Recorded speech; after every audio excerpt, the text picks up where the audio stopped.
भगवत कार्यों में कभी व्यवस्था बिगड़ती नहीं है, बल्कि और व्यवस्थित हो उसकी प्रतीक्षा होती है। शायद जब आप चाहते थे तब अगर ये कथा होती तो शायद इतनी व्यवस्थित ना हो पाती, या कुछ ना कुछ उसमें व्यवधान आ जाता। तो कथाओं के संबंध में या भगवत संबंध में कोई भी क्रिया जब रुक जाए तो उसको विघ्न नहीं मानना चाहिए। वैसे तो जीवन में कोई भी स्थिति में आपका कोई कार्य रुक जाए तो उसको विघ्न मत मानो, ठाकुर जी का अनुग्रह मान करके शायद कुछ और भला हो ये सोच करके उसको भूल जाओ। कोई कार्य करना चाहते थे लेकिन व्यवधान आ गया, रुक गया बीच में, अब आप सोच रहे हैं विघ्न आ गया, व्यवधान आ गया, कुछ गड़बड़ हो गया। नहीं, वैष्णव का स्वभाव है वो जीवन में आने वाली हर स्थिति को यह समझेगा शायद अभी अनुकूल नहीं थी, ठाकुर जी ने कोई और सुंदर समय सोच रखा है, तब ये होगा। सदा याद रखिए, वैष्णव के जीवन में कभी विघ्न नाम का शब्द होता ही नहीं है, उसकी डिक्शनरी में विघ्न शब्द नहीं होता। विघ्न होना और क्या बोलते हैं, अपसगुन होना, यह संसार जिन जिन चीजों पे बहुत भरोसा रखता है, ऊपर के चक्कर होना आदि आदि भाव हैं, किसी ने टोना टोटका करवा दिया है मेरे ऊपर, ये बात होना, ये सब वैष्णव इन सब चीजों से परे होता है। उसके चित्त में ये भाव कभी उत्पन्न नहीं होते, वो तो सदा इस भाव में रहता है कृष्ण प्राप्ति करम सस्वत, और दूसरा कृष्ण ग्रह ग्रहीत आत्मा। जैसे दुनिया के लोगों पर किसी पर शनि की 7.5 रह रही है, किसी की राहु की दशा चल रही है, आप सबको आवाज आ रही है हमारी? किसी की शनि की 7.5 चलती है, किसी की राहु की दशा रहती है, किसी को और कौन कौन से ग्रह नक्षत्र होते हैं वो सब ऐसे चलते रहते हैं। पर वैष्णव के तो संपूर्ण जीवन में एक ही ग्रह रहता है। प्रहलाद जी महाराज कहते हैं श्रीमद् भागवत में, कृष्ण ग्रह ग्रहीत आत्मा नवेद जगदीश्वर। बोले संसार के लोगों को दुनिया भर के ग्रह सताते हैं, पर वैष्णव के जीवन में एक ही ग्रह रहता है, और ये एक ग्रह इतना विशाल है कि ये जब आता है तो बाकी के ग्रह नहीं आ पाते, और वो ग्रह है कृष्ण ग्रह। कृष्ण ग्रह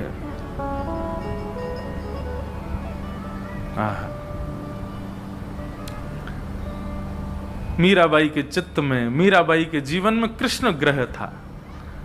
भक्त श्री सूरदास जी के चित्त में, उनके जीवन में कृष्ण ग्रह था। ये सब वो वैष्णव हुए जो कृष्ण ग्रह में अपना संपूर्ण जीवन व्यतीत किए, और जिसके जीवन में कृष्ण ग्रह, उसके जीवन में अन्य ग्रह फिर नहीं आते हैं। वास्तव में ये बात सत्य है, नृत्य तभी होना चाहिए जब आपके वश में आपका शरीर ना हो। सोच बूझ करके अगर आप नृत्य कर रहे हो तो वो फिर नृत्य कहीं ना कहीं आडंबर मान लिया जाएगा। मुझे कोई दिक्कत नहीं होगी, आप खूब नाचो, पर आपके लिए उपयोगी बात है इसलिए बता रहा हूं। जब तन की स्थिति अपने वश में ना हो, जब कभी कभी मेरे साथ भी होता है, जब लाल जी का उत्सव हो, हमारे ठाकुर जी का उत्सव होता है, तो उत्सवात्मक रीति में रहते हैं तो मैं भी खूब नाचता हूं, लेकिन तभी नाचते हैं जब 2-3 बातें हैं नृत्य की भी। सबसे पहली बात, लाज ना हो मन में कि कौन क्या सोचेगा। दूसरी बात, ये पूर्व निश्चित ना हो कि ये कीर्तन आएगा तो मैं नाचूंगा, नहीं। और तीसरी बात, देहाभिमान शून्य हो करके मैं कहां नृत्य कर रहा हूं, कौन हूं, क्या हूं, ये सब बातें भूल करके केवल ठाकुर जी के लिए नृत्य। ऐसी भावना से जब नृत्य होता है तभी ठाकुर जी आनंद। मीराबाई ऐसे ही नाचती थी। मीराबाई जब बिल्कुल शून्य हो जाती थी, उनको कोई चिंता परवाह नहीं होती थी कौन देख रहा है, कौन बोल रहा है, बस नृत्य करती थी ठाकुर जी के लिए।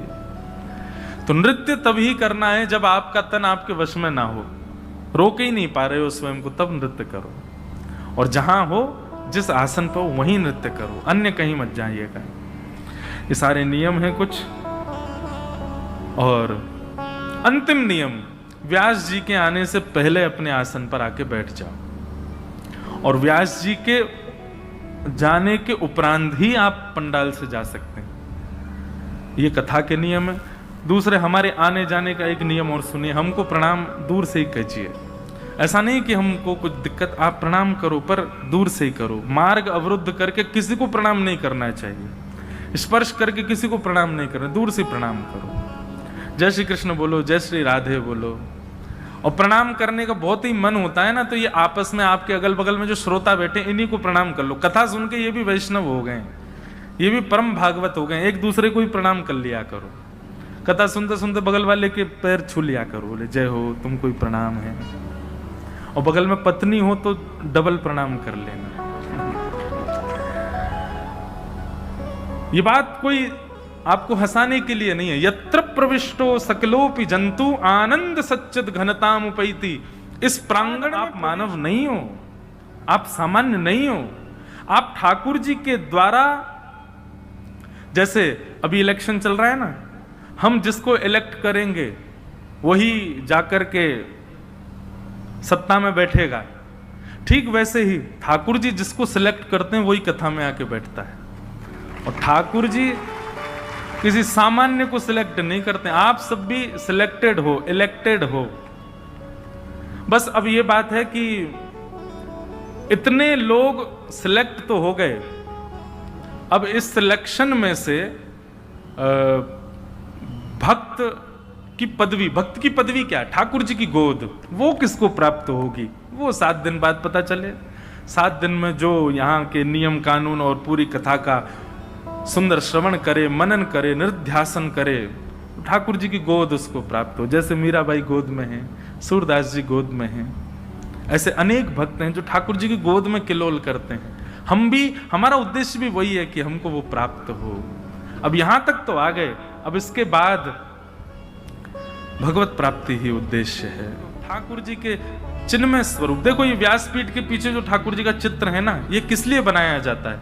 ताकि कथा सुनते सुनते बीच बीच में आप इनको देखो और इनको देख करके अनुभव करो कि ये तो केवल चित्र है, वास्तविक में ठाकुर जी कैसे हों, कितने प्यारे, कितने सुंदर ठाकुर जी। और एक बात कहूं, ये चित्र 7 दिन में एक उद्देश्य से और कथा सुनिएगा कि इस चित्र में आपको कोई ना कोई अनुभव होना चाहिए। या तो ठाकुर जी की पलक झपकने का अनुभव हो, या थोड़ी मंद मुस्कान और तीव्र हुई है ऐसा अनुभव हो, कोई अंग ठाकुर जी का हिला है ऐसा अनुभव हो, ठाकुर जी का कोई वस्त्र हिला है ऐसा, और ये होगा, निश्चित होगा। बस आप नियम से, भाव से, प्रेम में भर करके कथा सुनो। ये ज्ञान का विषय कम है, वैराग्य का विषय कम है, प्रेम का विषय है भागवत। क्षमा कीजिएगा, 7 दिन बाद आप ज्ञानी नहीं बनोगे, आप वैरागी नहीं बनोगे, 7 दिन बाद आप प्रेमी बन जाओगे। आपके अंदर प्रेम आ जाएगा, जिसको देखोगे उसको भी प्रेम से भर दोगे, तो समझो कथा सुनी। आइए प्रवेश करते हैं। सच्चिदानंद रूपाय विश्वोत्पत्त्यादि हेतवे तापत्रय विनाशाय श्रीकृष्णाय वयं नमः। यं प्रव्रजन्तमनुपेदयपेत कृत्यं द्वैपायनो विरह कातरया जुहाव पुत्रेति तन्मयतया तरवोऽभिनेदुः तं सर्वभूतहृदयं मुनिमानतोऽस्मि। श्रीमद् भागवत के महात्म का प्रथम श्लोक, सच्चिदानंद रूपाय। भगवान के 3 रूप हैं, और ये 3 रूप हम मानवों के भी हैं। कौन कौन से? सत्य, चैतन्य और आनंद। बहुत ध्यान से सुनिएगा सब लोग।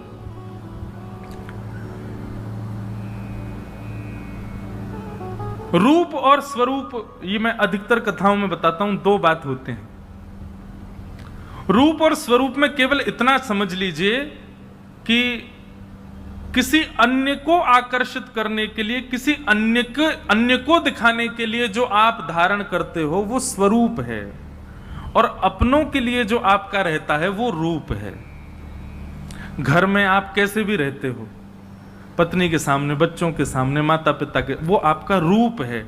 लेकिन जैसे कोई कहे चलो भाई कहीं बाहर जाना है, तो फिर आप स्वरूप धारण करते हो, फिर आप केश भी काटते हो, वस्त्र भी सदे हुए पहनते हो, थोड़ा मुख भी ठीक करते हो, तब जाते हो, वो स्वरूप है। ऐसे रूप और स्वरूप ये दो हम सबके होते हैं। बाह्य लोगों के लिए जो धारण है वो स्वरूप, अपनों के लिए जो है वो रूप। स्वरूप ठाकुर जी के अनंत हैं, बहुत सारे हैं। मतलब कहीं पर ठाकुर जी त्रिभंग लली हैं, कहीं पर गिरधर स्वरूप में हैं, कहीं पर ठाकुर जी लड्डू गोपाल हैं, कहीं पर पौड़े नाथ हैं, कहीं पर किसी रूप में, स्वरूप में, कहीं किसी स्वरूप। अनेक हैं ठाकुर जी के, सबके लिए अनेक रूप हैं। अनेक रूप रूपाय विष्णवे प्रभ विष्णवे। लेकिन स्वरूप ठाकुर जी का जो अंतरंग रूप, अंतरंग स्वरूप है, रूप है, वो तीन ही है, सत्य, चैतन्य और आनंद। सबसे पहला सत्य, ठाकुर जी सत्य है, वो त्रिकाला बाधित सत्य है। सत्य जिनके सामने कभी असत्य आप कह ही नहीं सकते, वो सत्य स्वरूप ठाकुर जी हैं। उनकी सत्ता कभी विलग नहीं होती। जब सृष्टि थी तब भी वो हैं, जब सृष्टि नहीं होगी तब भी वो रहेंगे, और जब आदि में सृष्टि नहीं थी तब भी वो थे, हैं और रहेंगे। ये तीन संबोधन जिनके लिए हैं वो सत्य है। था, है और रहेगा, उसी को सत्य कहते हैं। सत्य की सत्ता सदैव थी, है और रहेगी। जो पहले नहीं था, अब है और आगे रहेगा, वो भी सत्य नहीं हो सकता। सत्य तो अनादि से होता है। इसलिए सत्य का यदि मूल रूप देखा जाए तो वो केवल और केवल ठाकुर जी हैं, क्योंकि वो अनादि हैं, आज भी हैं और अनादि काल तक रहने वाले हैं। मैं एक वक्ता हूं, भागवत जी की कथा करता हूं, पर मेरे ना होने पर भी भागवत जी रहेंगी। मेरा जन्म अस्तित्व नहीं था तब भी वो थी, और कुछ समय बाद मैं नहीं रहूंगा तब भी भागवत जी रहने वाली हैं। क्यों? क्योंकि वो सत्य है। व्यासपीठ, ये भागवत की कथा, ये मेरे होने ना होने से इस पर कोई, तो मैं एक प्रकार से असत्य हूं, पर कथा सत्य है। ऐसे ही ठाकुर जी सत्य हैं, उनका प्रथम स्वरूप सत्य। सत्य इसलिए भी हैं क्योंकि उनके सामने कभी आप असत्य अपने अंदर टिका नहीं पाते। आप अपनी पत्नी से झूठ बोल सकते हो, बच्चों से बोल सकते हो, मित्र से बोल सकते हो, पर ठाकुर जी से कभी आप झूठ बोलने का कोई औचित्य नहीं है, क्योंकि आप भी जानते हो कि उनको सब पता है। तुम जानत सब अंतर्यामी, तुम जानत सब अंतर्यामी, करनी कछु ना करी, करनी कछु ना करी, मोरी राखो लाज हरी, मोरी राखो लाज हरी। तुम जानत सब अंतर्यामी। और ये अंतर्यामी भाव है हमारे अंदर, इसीलिए उनके सामने कभी असत्य नहीं बोलते हम। एक बात कहूं बंधुओं, जिससे असत्य बोलने में घबराहट होती हो, जिसके सामने असत्य कहने में आपकी जीभ कांप जाती हो, या आपको 100 बार सोचना पड़ता हो कि मैं कैसे बोलूं, समझ जाना कि उसमें कोई भगवत तत्व है। ये बात आप प्रैक्टिकल करके देखना। आप सबसे झूठ बोल लेते हो। अच्छा, झूठ संसार में सब बोलते हैं, ऐसा कोई नहीं जो झूठ नहीं बोलता। आप स्वयं से ही झूठ बोलते हो कि ये संसार सत्य है, मैं सत्य हूं, यह भी एक झूठ है। लेकिन एक बात मेरी सदैव याद रखना, जिसके सामने आपको असत्य बोलने में थोड़े चिंतन करना पड़ता हो, सोचना पड़ता हो, पसीने आ जाते हो, विचार करना पड़ता हो, कैसे बोलूं, कैसे कह सकता हूं, क्या कह सकता हूं, इसमें दोनों बातें हैं। या तो उसके अंदर भगवत तत्व है या फिर आपके अंदर भगवत तत्व है। पर आपके अंदर भगवत तत्व होगा तो आप किसी के भी सामने असत्य बोलने में संकोच करोगे, क्योंकि आपके भीतर जो भगवत तत्व है वो आपको असत्य बोलने से रोक रहा है। ठाकुर जी रहते हैं तो सत्य असत्य टिक नहीं पाता वहां पर।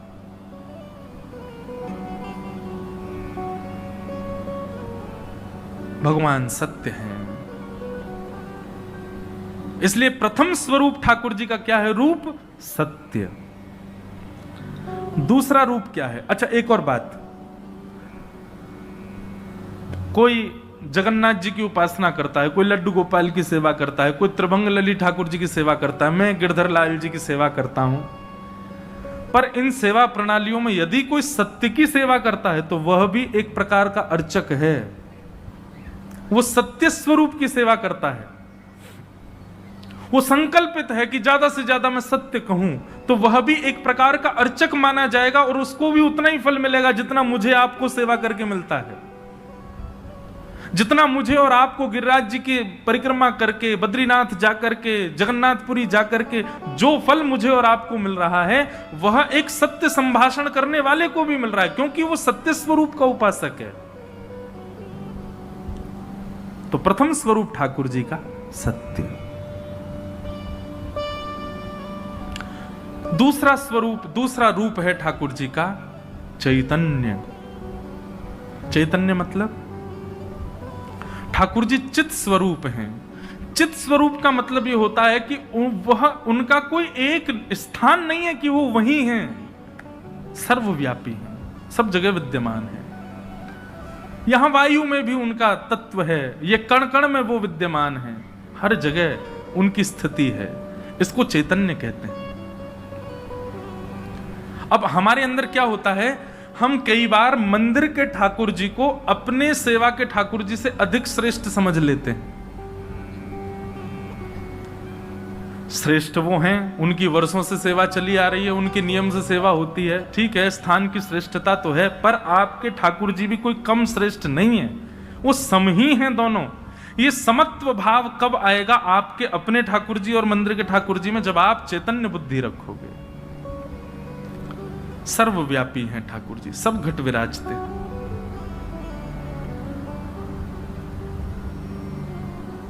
सब जगह उनकी सत्ता है।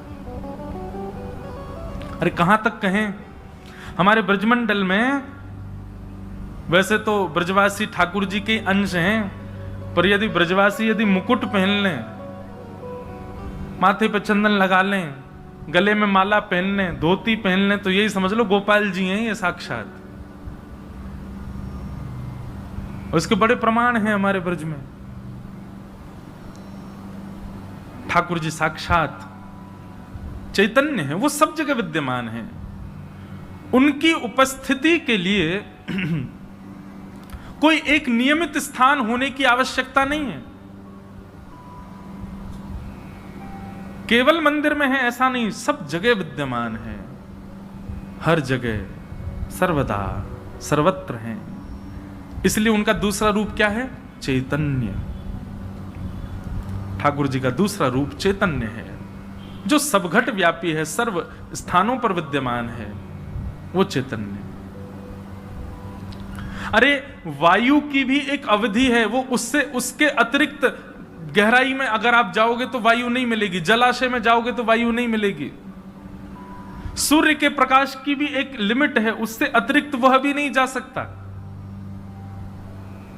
वायु की भी एक लिमिटेशन है, सूर्य के प्रकाश की भी लिमिटेशन है, जल की भी लिमिटेशन है, पर जो अनलिमिटेड है, कहीं भी है, वो श्री कृष्ण। उनको कहते हैं चैतन्य। ये भगवान का दूसरा रूप है। और ठाकुर जी का तीसरा रूप क्या है? आनंद। ठाकुर जी आनंद स्वरूप हैं। हमारे गुरुदेव इसकी व्याख्या में एक बहुत सुंदर बात कहते हैं, सत, चित और आनंद।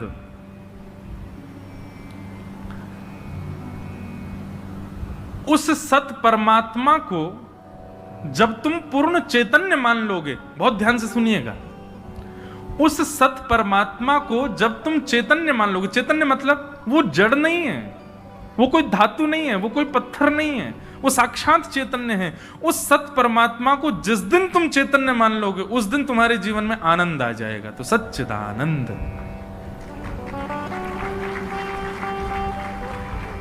आप अभी भी यदि ये भाव रखते हैं कि वो जड़ हैं, उनके प्रति जड़त्व की भावना चित्त में रहती है, तो निश्चित है आपकी सेवा में आपको आनंद नहीं आ सकता।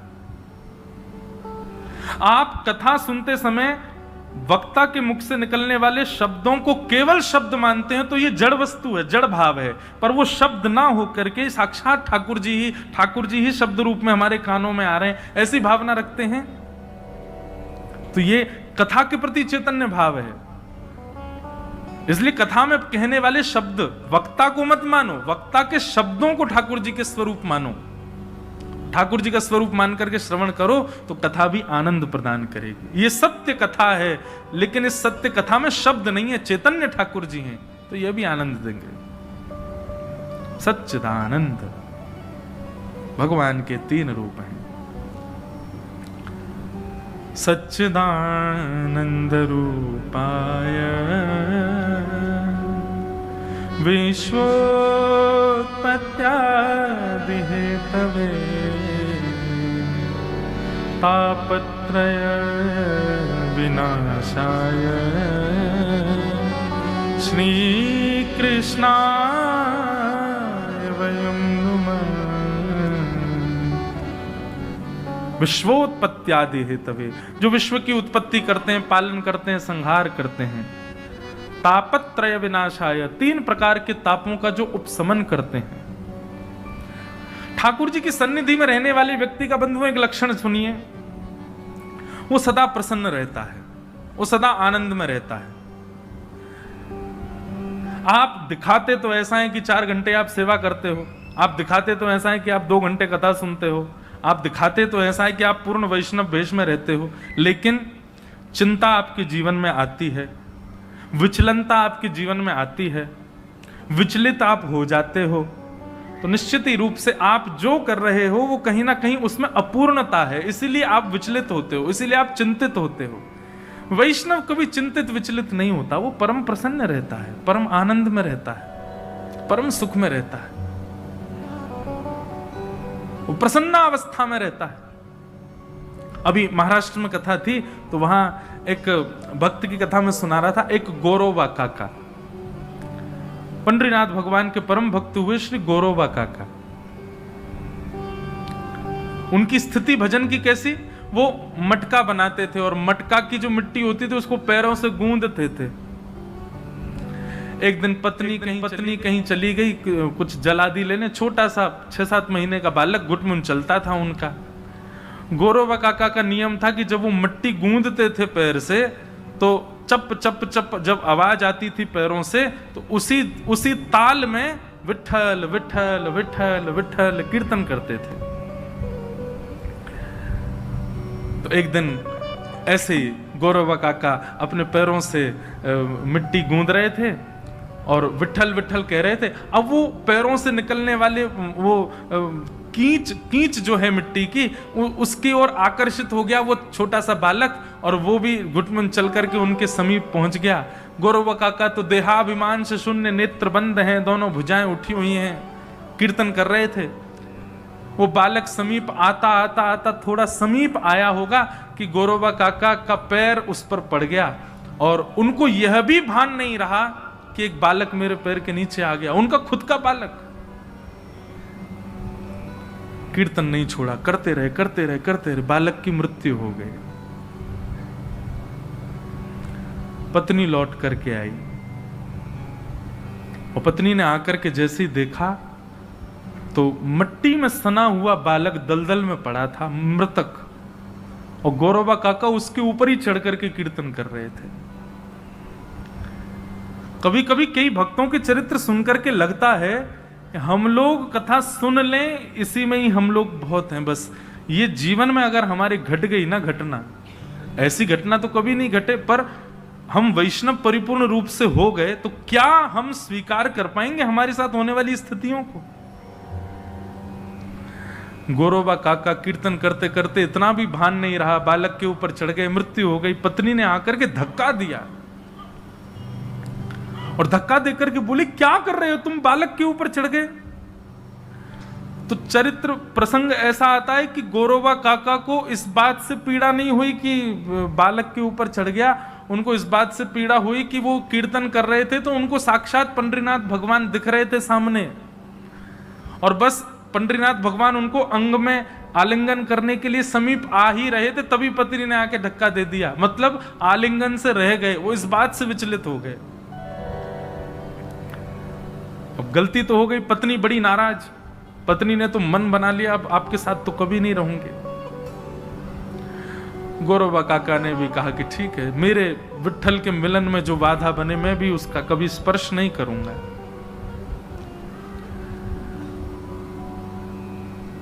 पर ठाकुर जी कहीं ना कहीं से परीक्षा तो लेते ही हैं।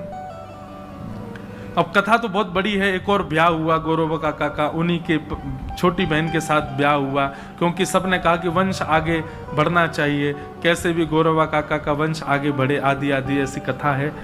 एक बार उन्होंने प्रण लिया था कि मैं स्पर्श नहीं करूंगा, पर रात्रि शयन के समय गलती से स्पर्श हुआ तो गौरवा काका को इतनी ग्लानि हुई कि दूसरे दिन अपने दोनों भुजाओं को काट दिया। क्यों? क्योंकि उन्होंने पंडरीनाथ भगवान की सौगंध खाई थी कि मैं अपने हाथों से कभी पत्नी का स्पर्श नहीं करूंगा। और मन में विचार करने लगे, अरे मैं तो निद्रा में चला गया, तुम लोगों ने कैसे पंडरीनाथ भगवान की सौगंध को तोड़ दिया, स्पर्श कैसे किया? दोनों भुजाएं कटवा दी अपनी। जीवन पर्यंत बिना भुजाओं के रहे, कभी उनको ग्लानि नहीं हुई।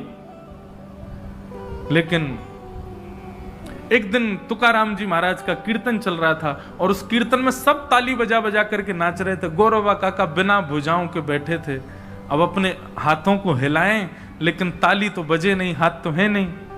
तब उनको जीवन में पहली बार ग्लानि हुई कि मैंने अपने हाथ क्यों काटे। यदि आज कीर्तन में मेरे हाथ होते तो मैं भी नाचता, मैं भी करताल बजाता। अब थोड़े थोड़े हाथ थे तो उन्हीं को ही अपने समीप लाने लगे और वो आ नहीं रहे थे, तो जितना प्रयास करते समीप लाने का, रोते कि हे नाथ मेरे हाथ होते तो मैं भी करताल बजाता। रोते रोते जब दोनों भुजाओं को समीप करने लगे, पंडरीनाथ भगवान को इतनी दया आई कि गौरवा काका के पुनः हाथ प्रकट हो गए और वो करताल बजा करके कीर्तन करने लगे। फिर उनको संतान की प्राप्ति भी हुई। तो ठाकुर जी भैया परीक्षा लेने पे कभी आ जाएं, लोग बाग सामान्य से जीवन में होने वाली घटनाओं पर, बच्चा बीमार हो जाए तो आके कहते महाराज जी भगवान हमारी बड़ी परीक्षा लेते हैं, क्यों? हमारा बेटा बीमार रहता है, ये परीक्षा है ठाकुर जी की। परीक्षाएं देखनी है तो देखो भक्तों के चरित्र में कैसी कैसी परीक्षाएं ठाकुर जी कहां तक, किस स्थिति, कितने लेवल, कितने खतरनाक लेवल के टीचर हैं ठाकुर जी। इतना भयंकर प्रश्न देते हैं, सॉल्व नहीं कर पाओगे। परीक्षाएं ठाकुर जी हमारी तो ले ही नहीं रहे। एक प्रकार से ये कह दें तो कलयुग में तो ऐसी परीक्षा है कि परीक्षा के साथ साथ ठाकुर जी ने आंसर शीट और दे रखी है, पीछे से टीप टीप के करते जाओ। अभी तो परीक्षाएं होती ही नहीं है। ठाकुर जी तो बड़े भयानक परीक्षा लेते हैं जब लेने पर आते हैं, पर उस परीक्षा में भी जो विचलित ना हो। देखिए सबसे बड़ी बात क्या है, भक्त होना बड़ी बात नहीं है, भक्ति आपके चित्त में सदा बनी रहे चाहे स्थिति कैसी भी हो, यह बड़ी बात है। ब्याह होना बड़ी बात नहीं है, संबंध बना रहे यह बड़ी बात है। ज्ञानी होना बड़ी बात नहीं है, पर ज्ञान सदा बना रहे यह बड़ी बात है। तो ऐसे ही भक्त बन जाना, कथा सुन लेना, ये बड़ी बात नहीं है। वो भक्ति सदा कांस्टेंट आपके चित्त में वैसी की वैसी बनी रहे जैसी है। अहैतुक्य प्रतिहता ये आत्मा संप्रसिद्ध, श्रीमद् भागवत में कहते हैं। वो भक्ति यथावत रहे, ये बड़ी बात। किसी भी स्थिति से आप विचलित ना हो। तो तापत्रय विनाशाय,